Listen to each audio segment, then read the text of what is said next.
Il m'a été demandé de partager avec nous autour d'un thème que j'ai beaucoup aimé, le combat de l'adoration. Waouh! Donc, tout ce que je vais dire ici, c'est le pasteur Doré. Donc, je ne suis pour rien. Le combat de l'adoration. Rapidement, nous ouvrons nos Bibles. Quelqu'un a dit, en plein 21e siècle, on n'ouvre plus, nous allumons nos Bibles.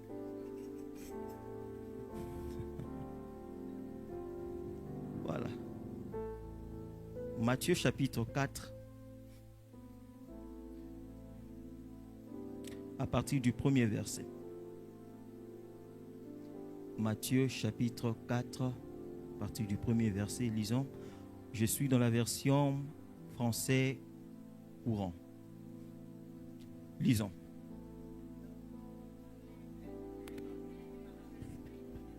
Okay. Continuons.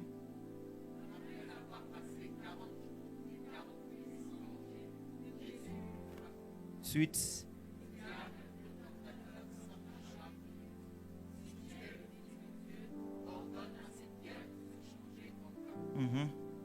Continuons.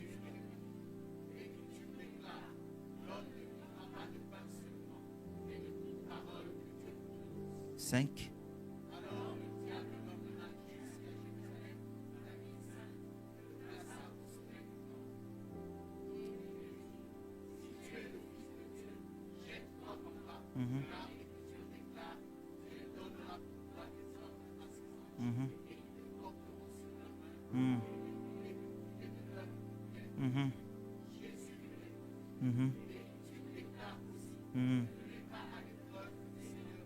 Yes. 8.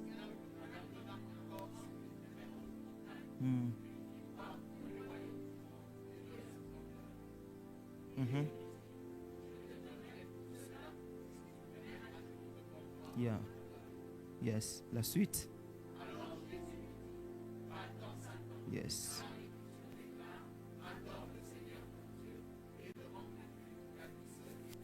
Acclamons la parole de Dieu.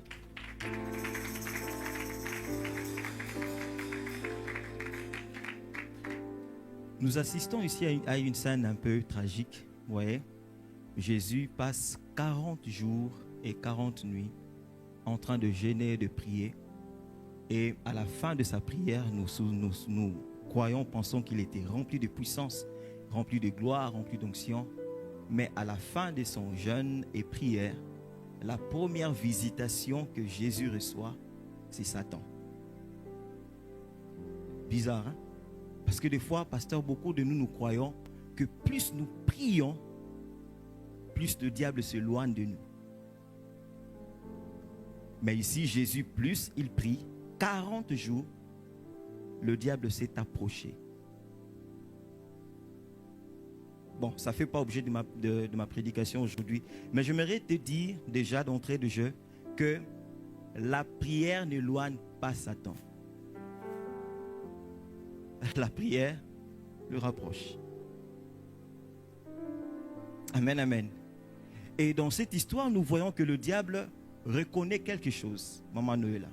Le diable reconnaît que si tu es fils de Dieu, tu as cette capacité de transformer les choses. Amen, amen. Il le reconnaît. Il dit à Jésus, si tu es fils de Dieu, ordonne. Si tu es fils de Dieu, transforme la pierre. Donc, il reconnaît que quand on a une identité d'en haut, nous avons cette capacité d'ordonner. Nous avons la capacité de transformer. Nous avons la capacité de faire asseoir l'univers sous nos pieds. Et c'est pour ça que le diable combat ce qu'on appelle l'adoration. Et vous allez voir que c'est quand le diable a cité le verbe adorer que Jésus lui a dit, va-t'en. Transforme le pain, ils ont parlé. Le diable l'amène sur une haute montagne, ils ont parlé. Mais quand il a dit, prosterne-toi et adore, Jésus lui a dit, va-t'en.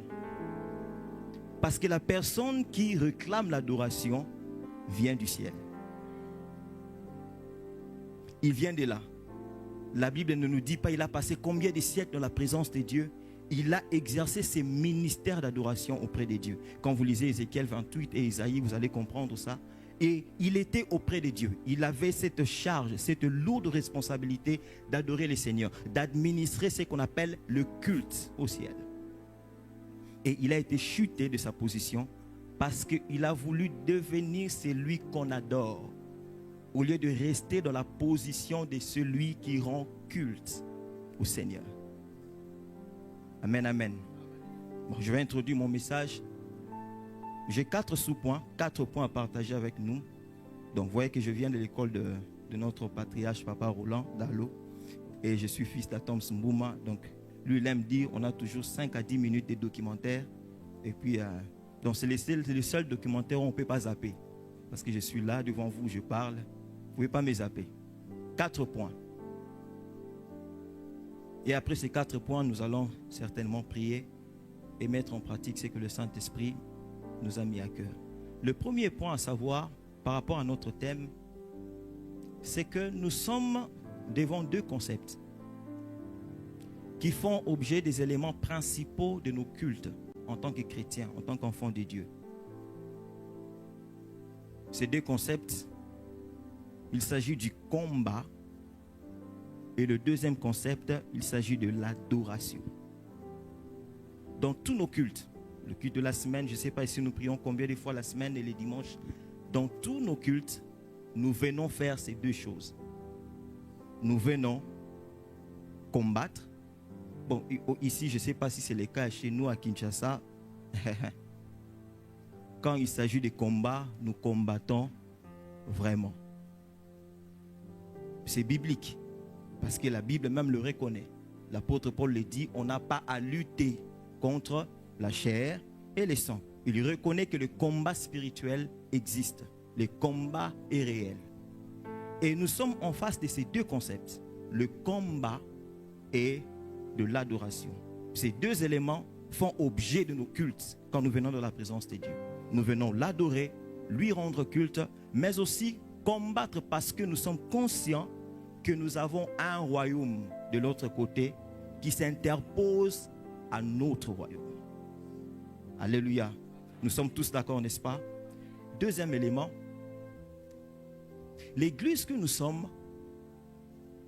nous avons cette obligation d'avoir la conscience en permanence que nous sommes en guerre. Si toi peut-être tu ne le fais pas, le royaume d'en face le fera. Il te combattra. Mais pourquoi il me combat? Je n'ai rien fait. Même quand tu n'as rien fait, tu as fait quelque chose. Le simple fait pour nous de porter l'image de Dieu, nous sommes déjà en conflit avec le diable. Au fait, le diable ne te combat pas pour ce que tu fais. Il te combat pour ce que tu es. Je réponds à cette pensée. Le diable ne nous combat pas d'abord à cause de ce que nous faisons. Mon frère est en train de jouer au piano, jouer à la basse, mes soeurs ont chanté ici. Voilà, parce qu'ils ont fait, parce qu'ils ont chanté, le diable vient. Non, ce n'est pas d'abord pour ce que nous sommes en train de faire que le diable nous combat. Il nous combat à cause de ce que nous sommes. Voyez-vous? Dans Ézéchiel, le diable, après avoir adoré le Seigneur, la conséquence de l'adoration, c'est que quand tu donnes la gloire de Dieu te revient aussi. Dieu partage sa gloire avec ceux intimes, avec ceux adorateurs. Et par cette conséquence, le diable a voulu être aussi celui qu'on doit adorer. Il dit, je me lèverai, je monterai au-dessus de El Elyon, je placerai mon trône au-dessus de lui, je deviendrai semblable à lui. Et puis il a été précipité. Et Dieu, pour humilier Satan, vous savez, il fait partie des archanges qui étaient au ciel. Dieu pouvait, dans sa toute puissance, parce qu'il est omnipotent, remplacer, créer un autre archange pour remplacer le vie de Lucifer. Il pouvait créer d'autres anges pour remplacer le 1/3 qui était parti, parce qu'il en est capable. Mais Dieu s'est dit, si je le fais, le diable pensera qu'en moi, il y a un vide. Je ne vais pas le faire. Il partira avec le 1/3, il part, mais je ne veux pas remplacer ici, parce que moi-même, je me suffis. Mais pour humilier Satan, qu'est-ce que je ferai? Je vais descendre plus bas. Et je vais prendre la poussière. Je commencerai par la faiblesse. Et je donnerai à la faiblesse ce que lui a voulu avoir par tricherie. Lui a cherché la ressemblance et la domination. Dieu vient, il dit, créons l'homme à notre image. Les anges de Dieu n'ont pas l'image de Dieu. Ils sont des créatures de Dieu. Ils ont les compétences de Dieu, la puissance et tout concerne la gloire. Mais ils n'ont pas l'image. C'est-à-dire que tu peux voir un ange, mais tu ne verras pas en lui la ressemblance d'Élohim, de El Shaddai. Parce qu'ils n'ont pas cette image. Et Dieu prend la poussière. Il prend la poussière, il dit, créons l'homme à notre image. Deuxièmement, à notre ressemblance. Cette ressemblance que Lucifer a cherchée, Dieu les prend, Dieu les donne à papa Doré. Il les donne à maman Noëlla. Il les donne à la sœur Anicette. Il les donne à Glody. Il prend son image, il te le donne. Et la suite, il dit, afin qu'il domine. What's wrong? Qu'il fasse quoi? Qu'il domine. Sinon, qu'est-ce qu'ils ont fait? Moi, je t'adore quand même. Tu pouvais me donner la domination à cause de ce que je fais comme salaire. Mais lui n'a encore rien fait. Pourquoi tu lui donnes tout? C'est pour t'humilier. C'est pour te montrer que je suis Dieu. Et il prend du lui, il met dans l'homme. La Bible dit, il souffla et l'homme devint une âme vivante. Et la première mission qu'il donne à l'homme, il dit à l'homme, mets-toi à nommer les animaux et tout. Le terme image ici dans la Bible, dans les anciennes versions, on dit sosie. Quand l'Éternel a dit, faisons l'homme à notre image, il dit, faisons l'homme pour qu'il soit notre sosie.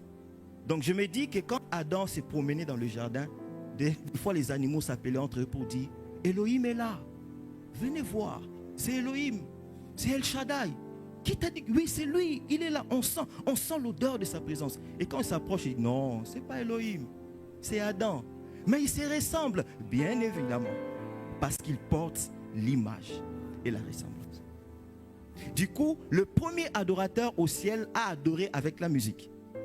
Il a adoré avec les potentiels que Dieu lui avait donnés. Et sur la terre, le premier adorateur sur la terre, Adam, lui n'a pas fait de l'adoration. Lui, il était l'adoration. Sans dire, quand on les voit, il est un culte vivant. Il est une adoration qui chante. Comme Gaël l'a dit, parfum qui chante, un parfum qui danse, un parfum mélodie, coulant de tout. Tu ne connais pas ces chants, hein? Mais pourquoi tu me regardes comme ça? Fantastique. Voyez-vous? Et l'homme vivait avec ça. Et du coup, quand Dieu a créé l'homme avec ça, l'homme est devenu la cible du diable. C'est pour ça que le diable nous combat. C'est pour ça que quand il combat ton mariage, il combat ta maternité, il combat tes études, il combat ton boulot, il vise de l'adoration. Ce n'est pas ton travail qu'il vise, non. Qu'est-ce que le diable fera de ton boulot? Qu'est-ce qu'il fera de ton argent? Non, il combat de l'adoration parce qu'il sait qu'est-ce que veut dire adorer Adonai. Amen, amen. Et vous allez vite comprendre ici avec moi que les jours où Dieu crée l'homme, Papa Mozart, Dieu a cessé de créer. Le premier jour il crée, le deuxième il crée, le troisième, le six. Le jour où Dieu crée Adam, Dieu n'a plus créé. Pourquoi? Parce qu'il venait de créer un co-créateur.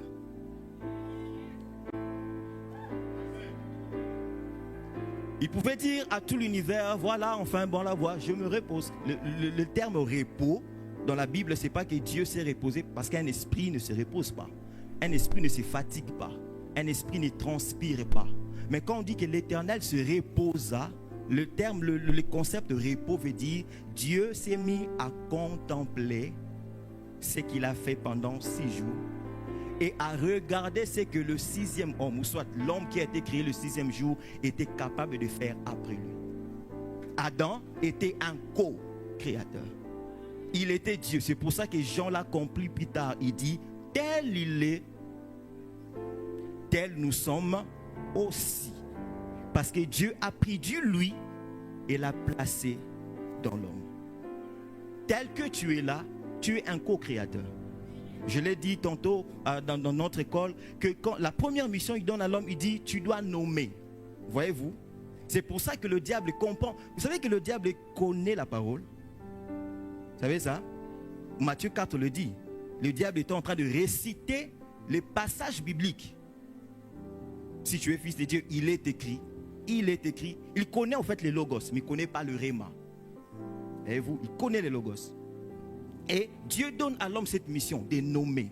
J'aimerais te dire ici, mon frère, ma soeur, le pouvoir de changer les noms de tes situations n'appartient pas à Dieu. Dieu l'a déjà légué. Amen, amen. Le pouvoir de changer le nom n'appartient plus à Dieu. Ce n'est pas Dieu qui change. Il a dit à Adam, nomme.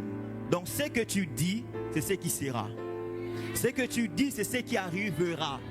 C'est pour ça que dans la Bible, on dit la vie et la mort sont au pouvoir, pas de Dieu, mais de la langue. Voyez? Parce que quand tu proclames avec l'esprit d'Élohim, l'univers entier obéit. Regarde, si Dieu te dit à toi de dire à la montagne, ôte-toi de là, jette-toi dans la mer. Jésus a bien précisé, il ne dit pas une chaise, parce que la chaise c'est un homme qui l'a créée. Voyez, il dit une montagne parce que la montagne c'est Dieu qui l'a créée. Quand Dieu te dit de parler à ce que lui a créé, parce que tout ce qui existe dans l'univers n'a d'oreille que pour écouter la voix du Créateur.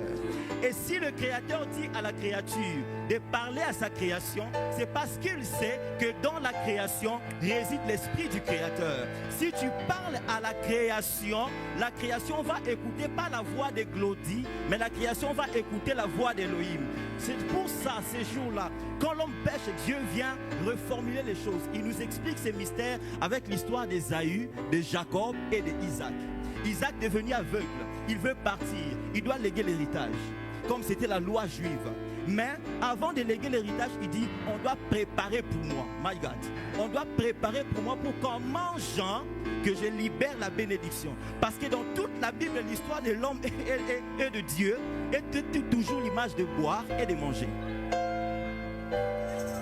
Tout a commencé dans le jardin. Il fallait manger. Mon Dieu. Et quand Jésus vient, il dit, c'est lui qui mange moi.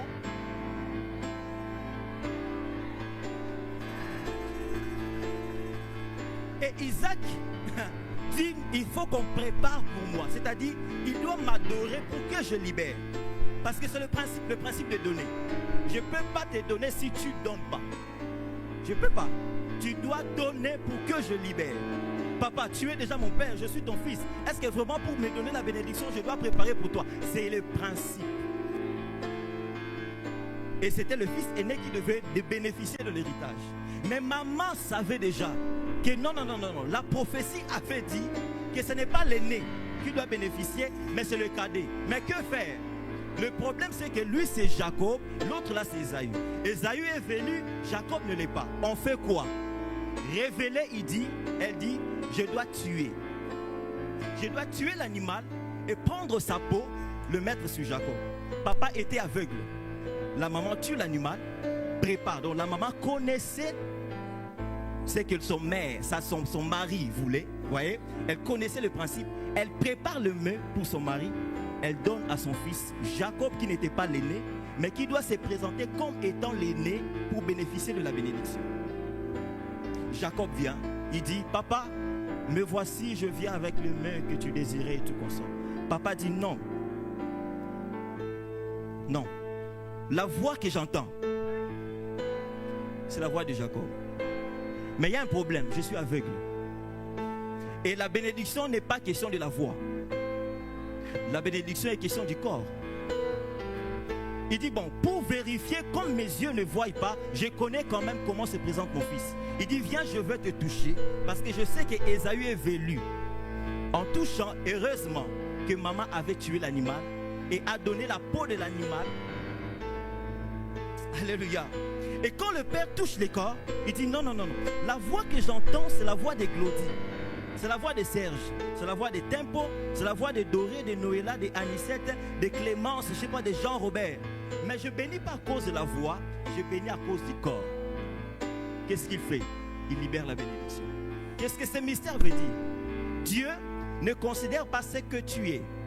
Parce qu'en soi, nous tous ici, nous sommes des Jacob. Nous tous ici, Jacob, nous sommes des voleurs, des imparfaits, des non-partants. À cause d'Adam, bien sûr. Mais à cause de Jésus, parce que l'agneau était immolé, le sang est répandu. L'apôtre Paul dit, il parle de ces mystères, il dit, nous avons revêtu Christ.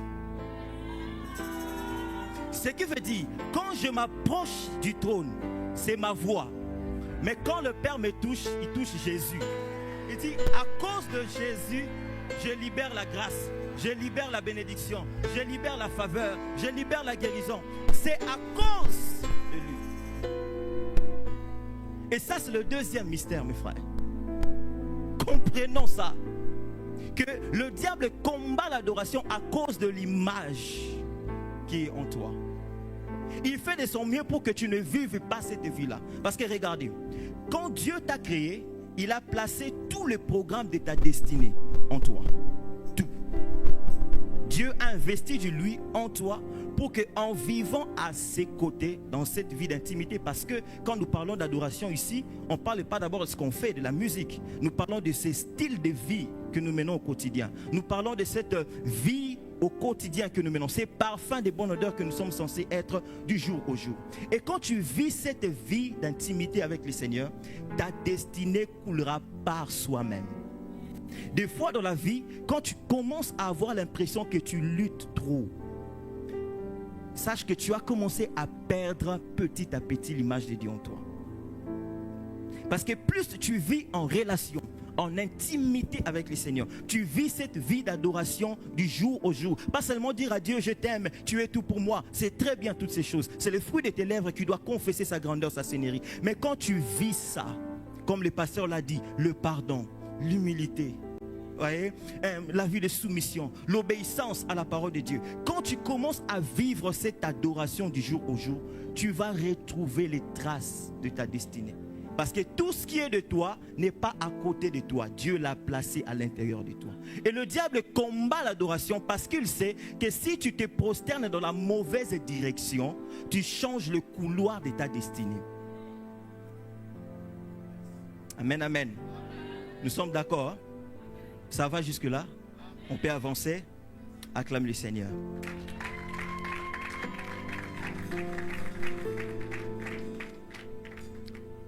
Troisième point. Troisième point, non? Ok. 3. Nous ouvrir les yeux sur la nature du combat qu'on a en tant que chrétien. Et par rapport à ce troisième point, j'ai 2 sous-points. Le premier sous-point, je dis qu'en tant qu'enfant de Dieu, nous devons savoir que l'adversaire est réel. Satan existe. Amen, amen. Je reprends. Satan existe. Un homme de Dieu a dit un jour, vous savez quand il y a certaines églises où on pousse les gens à croire que voilà, faut ignorer la présence du diable. Nous on est chrétiens, on est enfants de Dieu, Satan n'existe pas. Mais quand vous ignorez la présence du diable, le diable est à l'aise. Parce que des fois il aime travailler. C'est pour ça qu'on dit qu'il est prince des ténèbres. Parce qu'il aime travailler dans les ténèbres, dans l'ignorance. Quand on dit qu'il est prince des ténèbres, c'est pas qu'il gouverne un royaume qui s'appelle royaume des ténèbres. Ténèbres dans la Bible veut dire aussi ignorance. Donc c'est lui qui s'est régné au travers de l'ignorance des autres. C'est lui le prince des ténèbres. Amen, amen. Et il aime des fois être dans un environnement où nous ignorons complètement son existence. Mais en tant que chrétiens, si nous voulons avoir une vie chrétienne équilibrée, nous devons reconnaître que le diable existe. L'apôtre Paul le dit, votre adversaire, le diable, il existe. Donc le combat est réel. Amen, amen. Et dans ces combats de l'adoration, le diable poursuit plusieurs objectifs. Je vais aller rapidement.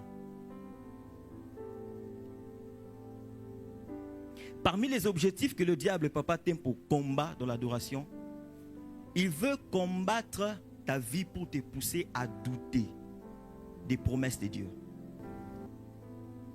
Nous pousser à douter de ce que Dieu a dit. Ce qu'il a dit à Ève. est-ce que Dieu a-t-il réellement dit? Satan, waouh, quel courage! Tu viens mettre en cause les paroles de celui qui est lui-même la parole. Est-ce que Dieu a-t-il réellement dit que? Voyez-vous ici maintenant l'importance en tant que chrétien, enfant de Dieu, de connaître les Écritures. J'ai beaucoup été édifié par les témoignages de notre bien-aimé. Vous voyez, de connaître la parole de Dieu. Parce que le diable viendra, il ne viendra pas avec ce que tu ne sais pas. Il viendra toujours avec ce que tu sais, mais que tu ignores la totalité de cette information. Est-ce que Dieu a-t-il réellement... Bon, on ne sait pas, je ne vais pas m'attaquer aux femmes ici parce que ça risque de me créer beaucoup de problèmes. On ne sait pas le jour où Dieu parlait. Est-ce que Dieu a parlé à Adam et puis Adam a relayé l'information à Ève? Et en relayant l'information à Ève, Adam n'avait pas tout dit. Bon, on ne connaît pas. Bon, il y a d'autres choses, on connaîtra au ciel. Ève, vraiment, dis-nous, qu'est-ce qui s'est passé réellement? Toi aussi. Heureusement que Dieu est amour. Heureusement que Dieu... Et si Dieu n'était pas bon? Ève. Qu'est-ce qui a poussé Ève à douter? Parce qu'au fait, le diable sait que quand tu doutes des promesses de Dieu, tu commences à baisser dans ton niveau d'adoration. Voyez-vous? Des fois, nous croyons qu'on se prosterne devant le diable quand on dit, bon, Dieu, je ne me prosterne plus devant toi, je me prosterne devant le diable. Nous nous prosternons souvent devant le diable quand nous commençons à douter de ce que Dieu a dit. Parce que quand tu doutes des promesses de Dieu, tu dis à Dieu autrement que tu es incapable. C'est ça, douter. Tu dis à Dieu, Seigneur, tu ne peux pas faire ça. Bon, tu as promis, peut-être que tu étais sous l'ivresse de l'amour. Voyez-vous, quand je t'ai adoré, quand je t'ai donné la gloire, et puis voilà, sous cette ivresse, tu commençais à parler. Non. Le diable poursuit ton adoration en plaçant la sémence du doute des promesses de Dieu. Il vient auprès d'Abraham. J'aime cette histoire. Il trouve Abraham d'abord à 75 ans, 75 ans, voilà. Et puis il fait la promesse. Il dit, voilà, quitte la maison de ton père et tout consort. Après un laps de temps, Dieu n'a plus parlé. C'est quand Abraham atteint 99 ans que Dieu revient pour dire, je suis El Shaddai, je te donnerai un enfant et tout comme ça. Et quand Dieu promet à Abraham, à cet âge-là, 99 ans, de lui donner un enfant, Dieu a encore attendu 25 ans. Ah! Dieu, franchement, j'ai aimé cette pensée. Écoute, les temps qui passent ne tuent pas la promesse. Il embellit. Pour que Dieu soit le seul à être connu comme capable de réaliser l'impossible. Waouh! Je réponds. Les temps qui passent ne tuent pas la promesse. Parce qu'Abraham s'est dit, si moi j'étais à la place d'Abraham, Seigneur, j'ai déjà 99 ans, ma femme d'ailleurs n'en parlons pas. Donc tu viens de me promettre aujourd'hui, à qui, voilà, les expressions quinoises, à qui on dit bétangocho, c'est-à-dire fais vite. J'ai déjà 99 ans, donc faisons ça vite.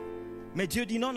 Si je le fais maintenant, l'univers pensera que bon, j'ai profité du temps et tout consort. Je dois laisser le temps passer pour que même le monde entier sache que je n'ai pas besoin du temps qui passe pour accomplir. Regardez, Dieu ne se précipite pas à cause du temps qui part vite. Dieu ne marche pas derrière le temps. C'est le temps qui marche derrière lui. Voyez? Dieu ne court pas derrière le temps. Le temps lui est soumis. C'est pour ça que Papa Lemoloto a compris, il a dit, même le temps peut s'arrêter. Pour que Dieu soit Dieu. J'aimerais dire à quelqu'un ici, je ne sais pas qu'est-ce que Dieu t'a promis. Je ne sais pas ça a pris combien de temps. Mais j'aimerais te dire, comme Habakkuk a dit, si elle tarde, attends-la. Car elle s'accomplira. Et elle s'accomplira certainement. J'aimerais te dire que Dieu ne ment jamais. Quand Dieu parle, écoutez même cette vérité. Dieu ne parle pas pour agir. Non. Dieu parle parce qu'il a agi. Des fois nous comprenons mal dans les Écritures quand Dieu dit je ferai. Le Dieu n'est pas le je ferai des hommes. Quand l'homme l'homme dit je vais faire, c'est parce qu'il se prépare à réaliser quelque chose. Quand Dieu dit je veux faire, il l'a déjà fait. Mais comme l'invisible ne marche pas avec le visible, le spirituel des fois a du mal à se concorder avec le temps. Dieu descend à notre niveau pour parler ton langage, pour que tu comprennes qu'il va faire. Mais c'est que Dieu t'a promis, il l'a déjà fait. C'est le temps qui va le manifester. Il dit quand la promesse, même si elle tarde, attends-la, elle s'accomplira certainement. Et le temps est passé tellement vite. Vous savez que même Abraham a douté. Vous savez ça? Et c'est même le doute d'Abraham qui a donné Ismaël. Et le jour où même Dieu parlait, même Sarah a ri. Et Dieu a dit, ah, donc Sarah se moque de moi quoi. J'aimerais annoncer à quelqu'un ici, Dieu s'appelle El Shaddai. El Shaddai veut dire quoi? Le mot Shaddai veut dire mamel, passez les termes. C'est-à-dire le sein maternel, c'est ça Shaddai. Shaddai veut dire, en fait El Shaddai c'est Dieu au féminin. Vous savez ça? Ouais. El Shaddai c'est Dieu qui est une mère. Il dit, j'ai en moi le lait maternel qu'il faut pour te nourrir. Et c'est pour ça qu'il se présente à un vieux de 99 ans comme El Shaddai. Parce qu'il sait que tout son corps est déjà mort. Et lui et sa femme, c'est déjà mort. Il faut que je sois une mère qui lui donne le lait maternel, qui va revigorer son homme intérieur, qui lui donnera la matrice qu'il faut pour porter Isaac. Oh my God. Oh my God. C'est que Dieu t'a promis, Dieu va le faire. C'est que Dieu t'a dit qu'il fera, il le fera. Les temps peuvent passer, mais la promesse restera vivante. Parce que Dieu ne doit pas être pris pour menteur. Comme il n'est pas un homme pour mentir, ni un fils d'homme pour se repentir. Ce qu'il a dit, il le fera et il le fera certainement. Et quand dans ta vie, tu commences à te rendre compte que tout commence un peu à bloquer, commence un peu à dire, qu'est-ce que le diable est en train de poursuivre? Le diable veut que je commence à douter. Seigneur, pourquoi moi? Pourquoi ça ne marche pas? Au lieu de faire ça, mets-toi à louer. Des fois même, tu peux commencer à louer prophétiquement. Je te loue pour ce travail. Vous savez, quand nous louons dans 3 dimensions. Nous louons avec la mémoire, nous louons avec l'expérience et nous louons avec la promesse. Quand nous louons avec la mémoire, nous faisons comme David. David se rend compte et dit, mon âme, pourquoi t'as battu au-dedans de moi? Non, non, non, non. Je n'oublierai aucun de ses bienfaits. Si dans mon présent, dans mes actions présentes, je ne vois pas encore, hier il a été fidèle. Je vais puiser dans mon passé pour louer aujourd'hui dans mon présent. Oh my God. Et même si dans mon passé je ne peux pas prendre ça, je peux louer avec les promesses. C'est-à-dire, si Dieu a promis, c'est qu'il va le faire. Si Dieu a promis, c'est qu'il va le réaliser. Même quand les temps passent, les temps ne passent pas avec les promesses. Les temps vont l'embellir parce que Dieu sera Dieu. Mets-toi à louer.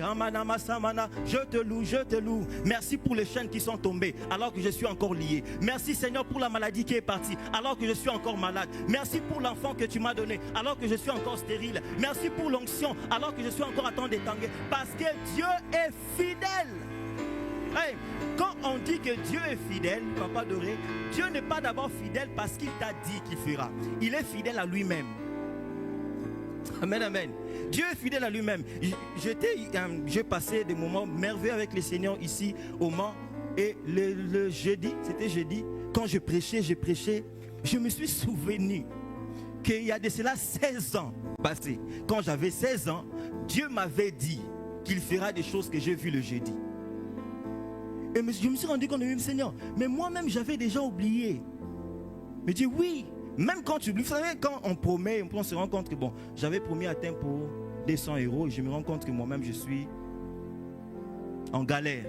Et puis je me rends compte que Tempo ne me dérange pas. Il dit, ah, c'est que Tempo a oublié. C'est une bonne affaire, hein?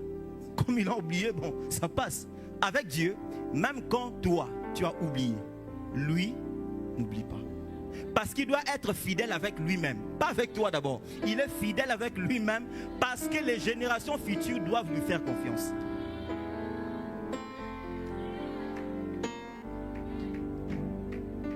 J'aimerais te dire, Dieu le fera. Dieu le fera. Deuxièmement, le diable ne te fait pas seulement douter des promesses, mais il te fait douter de Dieu. Il veut que tu doutes de Dieu, Papa Moussa. C'est ce qu'il a fait avec Ève. Il dit, qui est donc? Est-ce que l'Éternel Dieu a-t-il réellement dit que si tu manges de ses fruits? Il voulait faire douter à l'homme, non pas seulement aux paroles que Dieu a dites, mais aussi à la personne de Dieu. C'est pour ça que dans l'adoration, on dit que l'une des manières de mieux adorer Dieu, c'est d'aller à la découverte de sa personne. Voyez-vous? Parce que dans ta marche avec Dieu, parmi les combats que tu auras avec le diable viendra vérifier si tu connais réellement l'Éternel. Oui. Il viendra checker, est-ce qu'il connaît vraiment Dieu? Est-ce que sa foi est réellement enracinée en ces dieux? Est-ce que les dieux qu'il proclame, les dieux qu'il prêche, les dieux qu'il sert, les dieux qu'il chante, est-ce qu'il les connaît réellement? Et c'est la connaissance de Dieu qui solidifie notre foi. C'est cette connaissance qui nous donne de rester fermes devant le combat. C'est cette connaissance qui a fait que Jésus, quand le diable lui a dit « il est écrit », Jésus pouvait dire « il est aussi écrit ». Parce que quand on connaît Dieu, nous partons à la quête de ce qu'on appelle le réma de Dieu. Le réma de Dieu est révélé aux amis, aux intimes, à ceux qui ne sont pas dans le parvis, à ceux qui vivent dans le sein des saints. C'est eux qui ont la découverte du réma. Le réma, c'est quand tu lis la parole, le logos, tu trouves dans le logos la parole du moment, la parole du maintenant qui cadre avec ta situation. C'est ce qu'on appelle l'arme, que l'apôtre Paul parle dans les armes spirituelles. Il dit, ayez avec vous l'épée de l'esprit. L'épée de l'esprit, c'est ce qu'on appelle le réma. Cette parole du moment qui est une arme qui combat par rapport à l'adversité qui se tient devant toi maintenant là.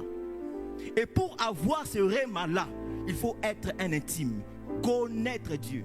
Parce que le diable viendra toujours vérifier. Mais tu dis que tu feras Rava. Tu le feras avec quel moyen?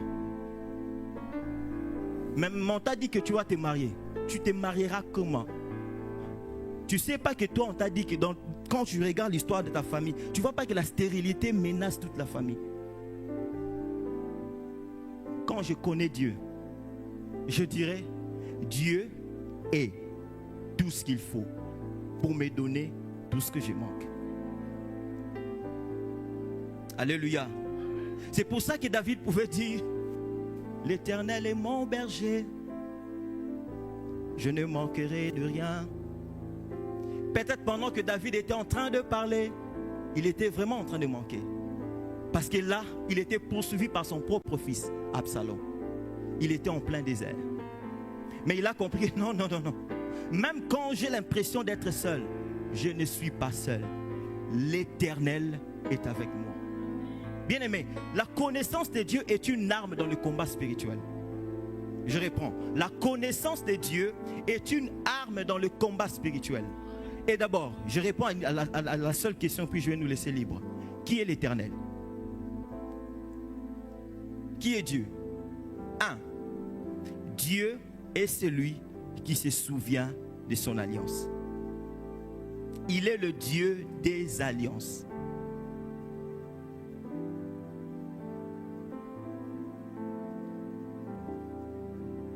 L'une des choses qui fera la force, qui donnera la force à notre adoration, à notre culte, c'est quand on se souvient que Dieu est un Dieu d'alliance. Je suis dans l'histoire de David. David, un jour, poursuivi par son fils Absalom, a été chassé du trône. Et il y a un incident qui s'est passé autour du royaume et David était tellement fâché, David a donné une loi. Il dit, n'entrera plus dans ma maison les boiteux et les... Vous connaissez l'histoire? Les boiteux et les aveugles. Ouais. Vous connaissez l'histoire? Waouh. On connaît l'histoire. David le roi a dit, n'entrera plus dans ma maison les boiteux et les paralytiques. Mais David, avant de devenir roi, avait un ami qui s'appelait Jonathan. Ils ont eu des amitiés et tout consort. Jonathan qui devrait normalement hériter du trône parce que son père était roi, Saül. Jonathan est mort, Saül est mort. Mais Jonathan, avant de mourir, a eu un enfant qui s'appelait Mephibosheth. Amen, amen. Nous sommes là. Voilà, Mephibosheth. Et Mephibosheth, l'histoire raconte qu'à l'âge de 5 ans, Mephibosheth était tombé. Un accident s'est passé, Mephibosheth est tombé et il a été perclus des 2 pieds. Et Mephibosheth est devenu paralytique, boiteux. L'histoire est passée, David est devenu roi. Et David, la Bible dit, il s'est souvenu de l'alliance qu'il avait avec Jonathan. J'aimerais dire, ici il y a plus que David. Ici il y a plus que Jonathan. Il y a Jésus-Christ. Ici, il y a plus que l'alliance de David et de Jonathan, il y a l'alliance de Golgotha. Et la Bible dit, David s'est souvint. Il dit, y a-t-il quelqu'un dans la maison de Saül que je peux faire du bien? Les serviteurs sont venus dire à David, oui, il est là. Ils ont donné ces détails. Mais seulement, il est perclus des pieds. Pourquoi ces détails? Parce qu'ils savent que lui-même avait déjà dit que dans ma maison ici, n'entrera pas les boiteux et les aveugles. Il dit, papa, il existe, mais il est boiteux. Mais regardez, là où il y a l'alliance brise la puissance de la loi. C'est ça en fait le Dieu que nous servons. Il est le Dieu de l'alliance parce qu'il sait que dans la vie que nous vivons ici sur la terre, il existe des lois spirituelles. Mais quand l'alliance intervient, elle brise la puissance de la loi. Et David dit, appelez Mephibosheth. Ce jour-là, Mephibosheth venait, perclus de pied, mais entrant dans la maison du roi. Il a trouvé faveur à cause de l'alliance de son père. Je ne sais pas qu'est-ce qui t'a condamné. Je ne sais pas qu'est-ce qui te condamne. Je ne sais pas quelles sont les lois qui existent dans nos familles. Différentes familles représentées ici. Mais j'aimerais te dire, il existe une alliance qui est capable de briser les lois établies de nos familles. C'est l'alliance de Golgotha. Si Jonathan est mort, Jésus était aussi mort. Mais différent avec Jonathan, lui il est revenu à la vie. Et il y a ici plus que Jonathan, il y a Jésus-Christ. Mais là n'est pas mon problème. David est passé, pasteur Doré. David est mort. Mais dans cette histoire, la parenthèse n'était complètement pas fermée. Parce qu'il avait cité boiteux et aveugle. Nous sommes maintenant dans Marc 5. Jésus vient de quelque part, en train de passer pour aller quelque part. Et en cours de route, parce qu'il était la star de l'époque, il s'est traîné avec une foule. Et là, dans la foule, s'est trouvé un aveugle qu'on a appelé Bartimée. Bartimée entend le bruit. Bartimée dit, qui est celui qui passe? Pasteur Doré, on informe à Bartimée, on dit c'est Jésus de Nazareth. Mais quand Bartimée se met à crier, Bartimée ne dit pas Jésus de Nazareth, aie pitié de moi. Mais quand il crie, il dit Jésus, fils de David. Mon Dieu. Qui a informé à Bartimée qu'il était fils de David?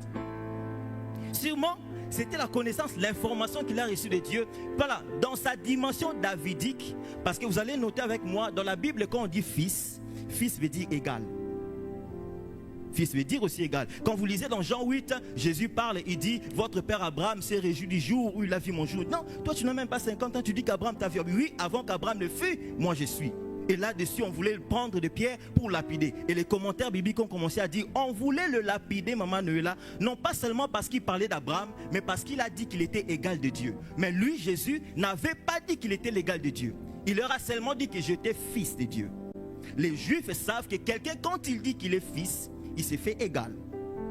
Et l'apôtre Paul confirme ça dans Philippiens. Il dit, il n'a point regardé son égalité avec le Père. Vous comprenez ça? Donc quand on dit que Jésus était fils de Dieu, on voulait dire qu'il était l'égal de Dieu, mais aussi descendant de David parce qu'il est descendu de cette lignée royale. Et Bartimée est pris d'une révélation. Il dit, dans ta dimension davidique, tu avais fait grâce aux paralytiques. Il restait une brèche, les aveugles. Et moi je suis aveugle. J'écris à toi, Jésus, fils de David, aie pitié de moi. Mais on a dit à Bartimée que c'était Jésus de Nazareth. Il dit, non. Ici, il ne s'agit pas de Jésus de Nazareth. Dans sa dimension davidique, il avait guéri les paralytiques, mais il restait des aveugles. Et parce que moi je suis aveugle, Jésus, fils de David. Et la Bible dit, Jésus s'arrêta. Pourquoi? Parce qu'il s'est reconnu dans cette voie. La connaissance de Dieu peut mettre fin à la puissance du mal dans ta vie. La connaissance de Dieu peut mettre fin à une génération de malédiction, Quand tu connais Dieu, tu peux mettre fin à ça. Et c'est ce qu'on appelle même l'avantage d'adorer le Seigneur. Plus tu l'adores, tes yeux s'ouvrent. Plus tu te prosternes, tu as l'information de demain dans ton présent. Tu es capable d'arrêter les puissances des ténèbres. Tu es capable de mettre fin à l'hémorragie de la mort, à l'hémorragie de la souffrance, à l'hémorragie de la maladie. Oh, dans cette famille, on ne meurt que de cette maladie. Qui avait dit ça? Alléluia. Je vais chuter ici. Alléluia. Gloire à Dieu. Gloire à Dieu. Gloire à Dieu. Gloire à Dieu. Gloire à Dieu. Gloire à Dieu. Gloire à Dieu. Gloire à Dieu. Gloire à Dieu. Je bénis Dieu pour cette église. Merci Seigneur. Je bénis Dieu pour l'église souffle de vie. Je bénis Dieu pour l'église. Je vois une expansion. Je vois la grandeur. Je vois l'église changer d'adresse.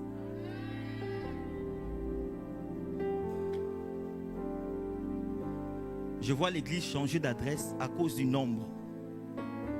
Et je vois votre pasteur, le pasteur Doré, être élevé. Non pas seulement ici dans la ville, mais en France, en Europe même. Et je vois même Dieu ouvrir une brèche dans le monde anglophone. Et dans les 5 ans qui viennent, Dieu me dit de vous dire, pasteur, forme tes fils et tes filles. Parce qu'il arrivera un moment où tu seras trop absent. Parce que Dieu t'appelle aussi à un ministère apostolique.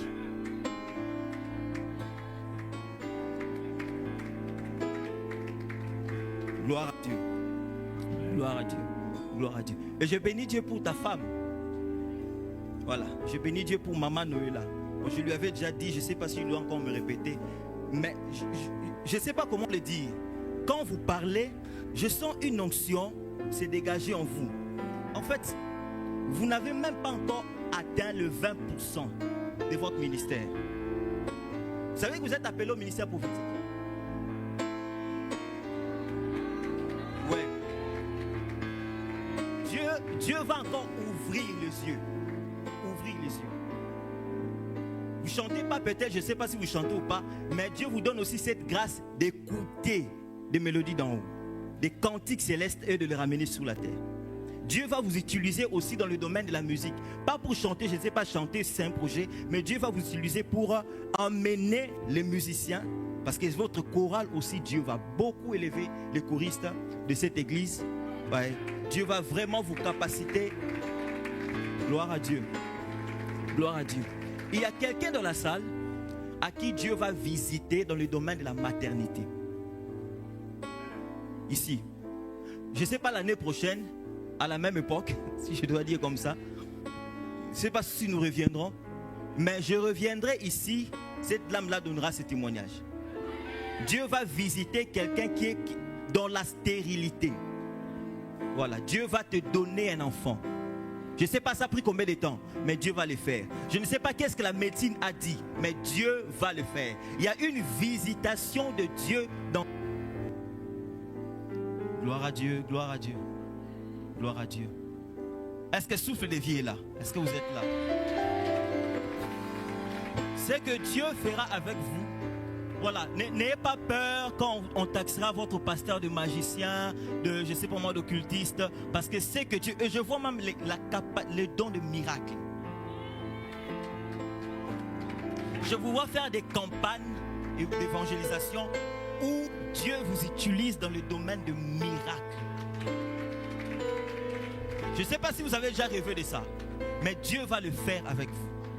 Voilà, je ne sais pas appeler, bon, je ne dis pas qu'on doit vous appeler comme ça, couple prophétique. Bon, n'appelez pas ça comme ça, voilà. Ici, on n'aime pas ces choses. Non, on est des adorateurs. Mais maman, Dieu va t'utiliser puissamment. Je dis puissamment. Il y a de ces choses, de ces messages que papa prêchera, mais qui viendra de toi.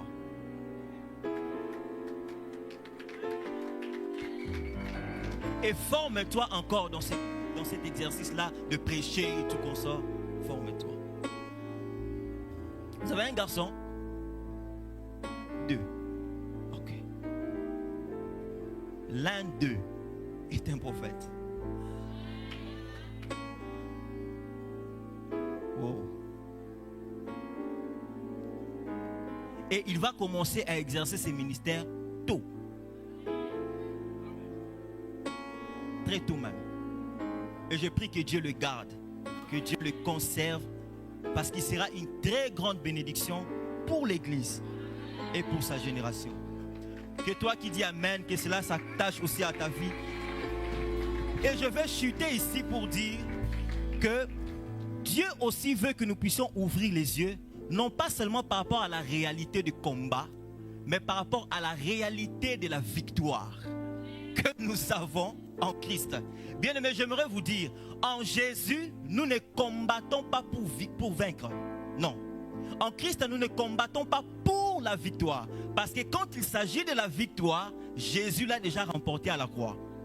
Jésus a écrasé la tête de Goliath.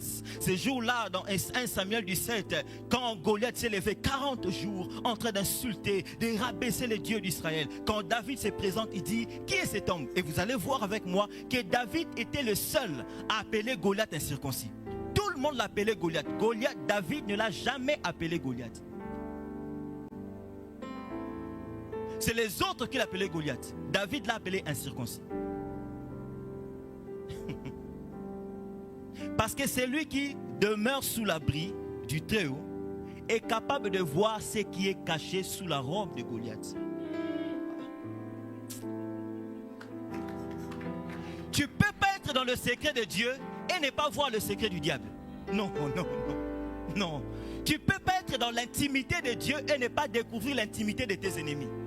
Quand tu es dans l'intimité de Dieu, Dieu te montre la faiblesse de tes adversaires. Ils seront dans le noir en train de comploter. Je me lèverai le matin en train de dire, je sais ce que vous êtes en train de faire. Ils seront dans le noir en train de vouloir faire du mal. Oh my God. Quand Hérode complotait contre l'enfant, il complotait contre l'enfant, la Bible dit, l'ange vient dire à Joseph, prends l'enfant. Prends l'enfant, va en Égypte parce que quand Hérode vient, il trouve Joseph absent. J'ai dit, ils viendront, ils te trouveront absent. Ils viendront, mais ils te trouveront absent. Parce que pendant qu'ils vont organiser des choses dans le noir, le Dieu qui voit le noir, le plus noir dans le noir, le plus noir, viendra t'aviser pour dire, déplace-toi d'ici. N'ayons pas seulement la conscience du combat, ayons aussi la conscience de la victoire. Parce que quand tu as la conscience de la victoire, tu vas combattre avec sérénité.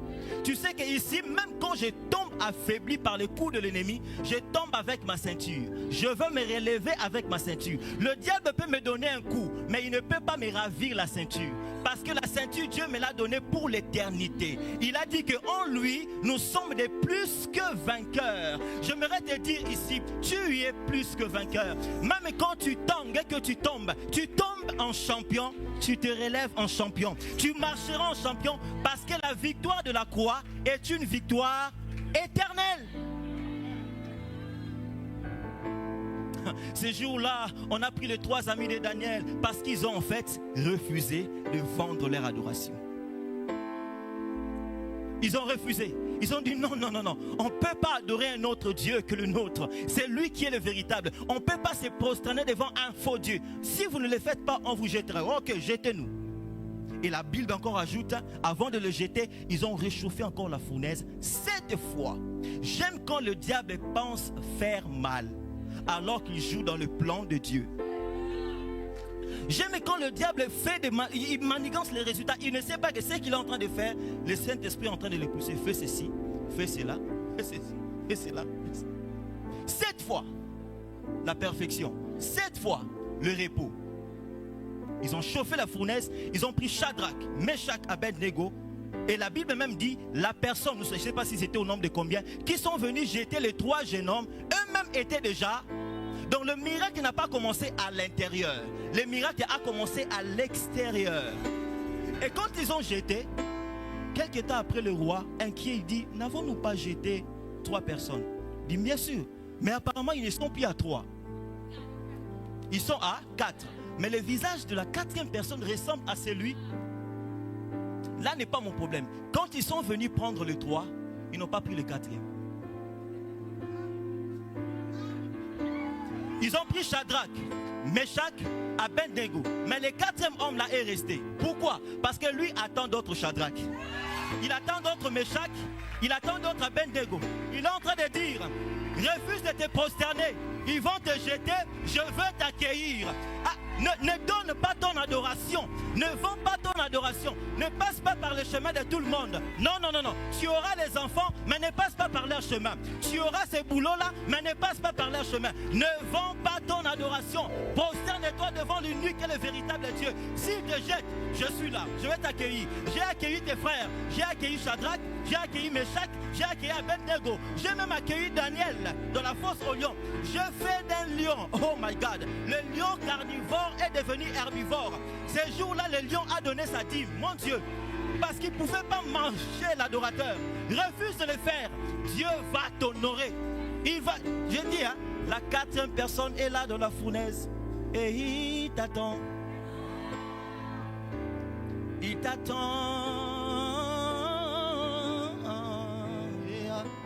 Mashabraya Sakena.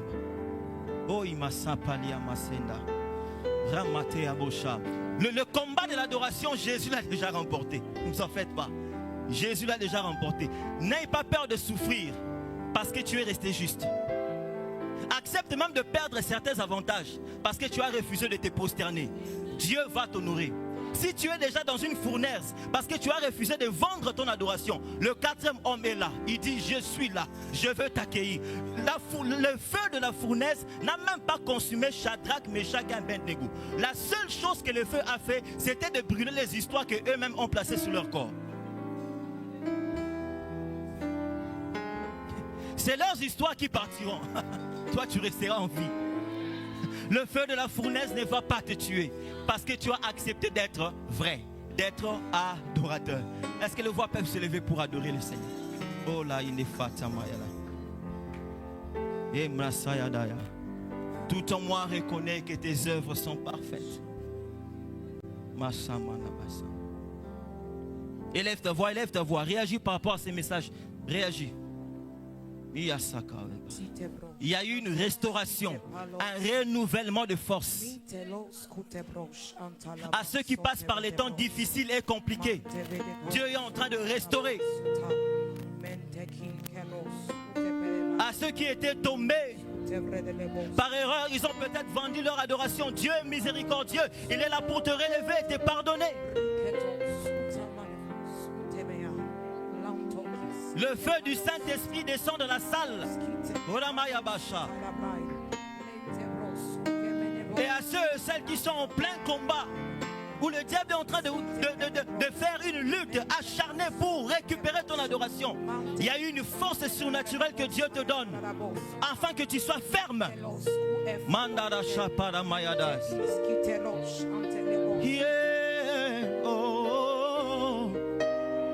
Il y a des combats qu'on ne peut rencontrer que quand on adore. Il y a de ces montagnes qui s'écroulent que quand on adore. L'adversaire ne peut que fuir des fois que quand on adore. Quand tu prononces Dieu, Jésus, Jésus, tu es saint, tu es saint. Ils ne peuvent pas résister à cette adoration-là. Oh Shamayaga, Palibé, Sapanima, Edasa, Eria, Monea.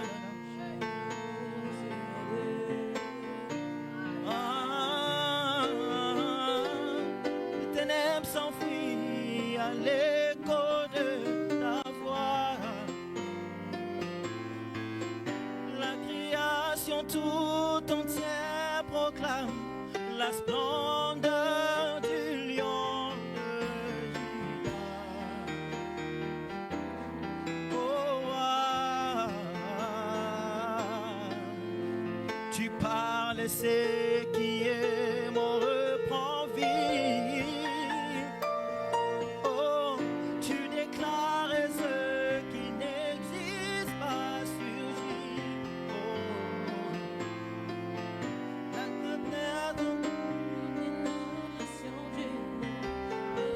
regarde à toi.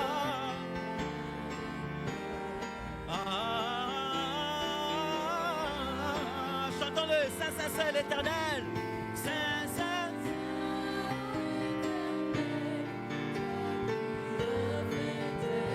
Plus tu l'adores, il y a des choses qui se passent en toi. Il y a cette image de lui qui se renouvelle dans ton corps. Alléluia. Saint, Saint, Saint.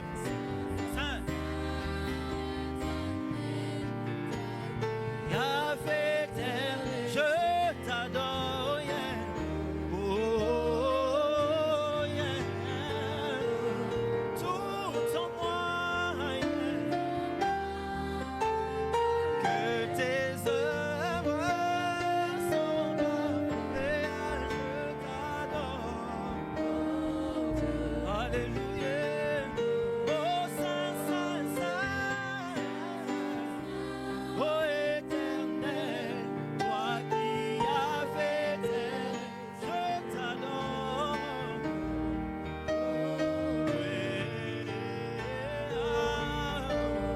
Tout en moi reconnais que tes œuvres sont parfaites, je t'adore.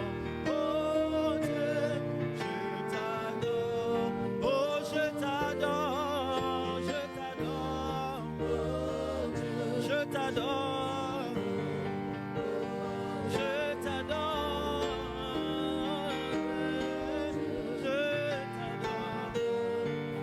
Je t'adore, je t'adore, oh Dieu, je t'adore, oh Dieu. Jésus, Jésus, Jésus, tu es élevé au-dessus de tout, chantons-le, Jésus.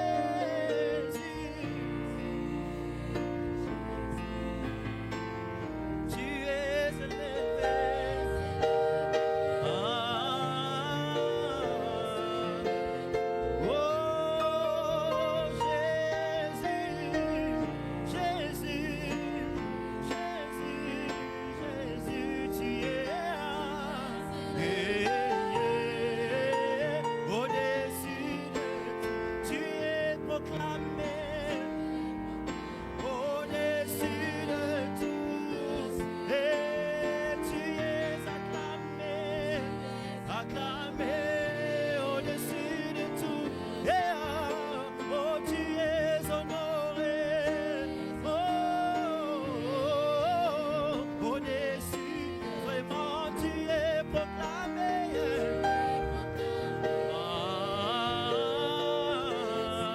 Oh, tu es apprécié au-dessus de tout. Saint, oh éternel, Dieu de l'univers,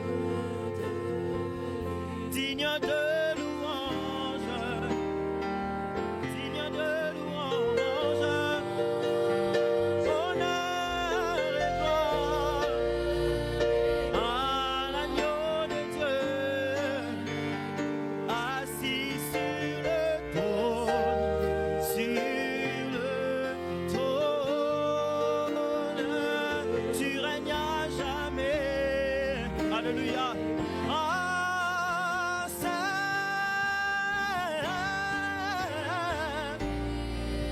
éternel Dieu de l'univers, digne de louange, digne de louange, honneur et gloire à l'agneau de Dieu, assis sur le trône. Anabashata. Tu règnes à jamais. Oh, immense Yahweh, assis sur le trône.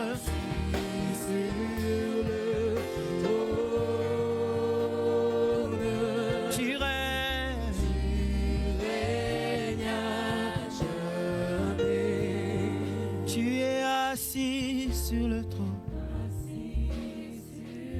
Ah, non, non, non, non, non, non, non. Il règne.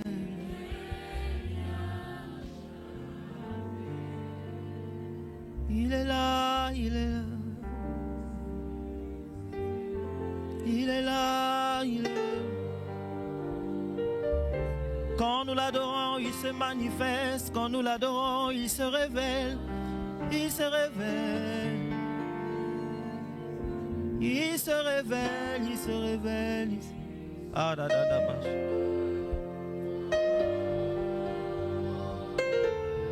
Wow.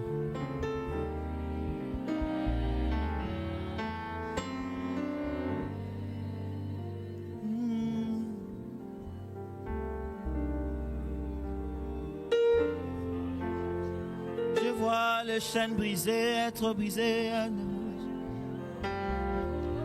L'adoration est aussi la clé de la délivrance, de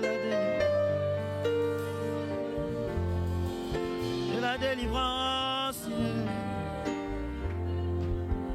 Emmanuel est là, Emmanuel est là, Emmanuel est là, Emmanuel est là.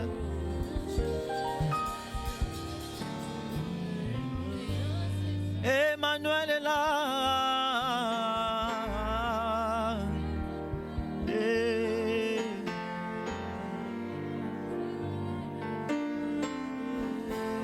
Alléluia. Shambaraba sakarabaya sanda bashata.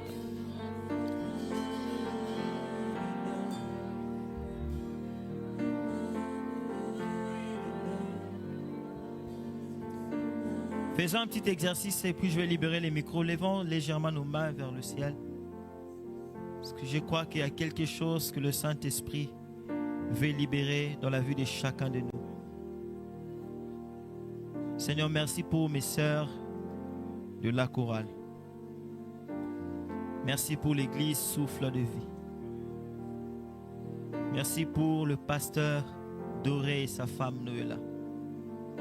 Merci pour tous les serviteurs et servantes qui travaillent. Et je te dis merci pour le manteau que tu libères.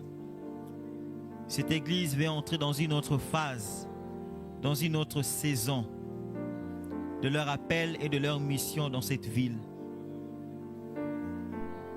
Et la clé passera aussi par l'adoration. Merci tout, je te rends grâce pour ce que tu es en train de faire par le Saint-Esprit. Tu oins, tu équipes, tu combles, tu remplis. Oh bien-aimé Saint-Esprit, merci. Karabashata Nabaya.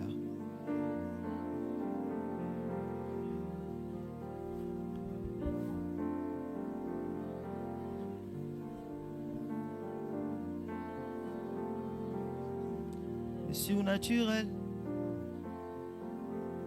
c'est le naturel pour toi, mon Dieu.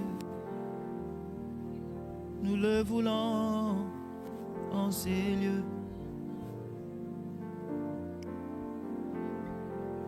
Le surnaturel, c'est le naturel pour toi, mon Dieu. Nous le voulons en ces lieux. Merci pour des gens qui feront comme des transports de vision, qui feront comme des extases, qui reviendront ici pour dire Dieu m'a dit pour. Merci pour une génération de prophètes et de prophétesses que tu élèves dans cette église. Oh là, nous voulons, Père, en qualité de tes fils et filles, que tu as appelés, à qui tu as redonné la dignité, nous venons devant toi cet après-midi. Nous savons, Seigneur, que tout ce que tu fais dans le plan que tu t'es conçu court après des objectifs. Ce matin, tu as voulu, par ta grâce, par ta bonté, ta sollicitude, tu as voulu relever plus d'un cœur et le réconcilier dans l'intimité. En ces temps qui sont difficiles, en cette saison au travers de laquelle le monde est en train de passer, tu te bâtis au travers de ce que tu as fait cet après-midi, une armée de fils et de filles qui se veulent d'adorer le Père en esprit, mais aussi en vérité. Seigneur, nous savons que tu ne recherches pas des personnes parfaites. Un adorateur n'est pas une personne parfaite. Mais un adorateur et une adoratrice, ce que tu cherches, ce sont ces personnes-là qui ont choisi de tenir ferme et de se battre pour ne laisser aucun ennemi, aucune idole s'interposer entre toi et eux. Seigneur, cet après-midi, après la transmission de ta pensée, qui était plus que la simple communication des informations, nous croyons qu'un transfert a été effectué du ciel sur la terre. Et ainsi que cette source, que ce fleuve que tu as ouvert puisse encore couler dans nos vies, jaillir jusque dans la vie éternelle et être même une source pour d'autres qui viendront puiser.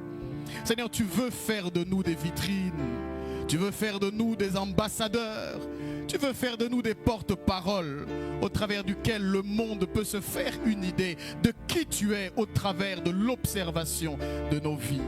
Laisse que ce qui a commencé ce matin, pas seulement dans la parole, mais aussi dans la présence qui a été répandue ici, nous poursuive aussi chez nous, nous poursuive aussi dans nos boulots respectifs, nous poursuive aussi dans nos familles et continue, Seigneur, que le feu qui s'est allumé ne s'arrête pas et ne s'éteigne pas.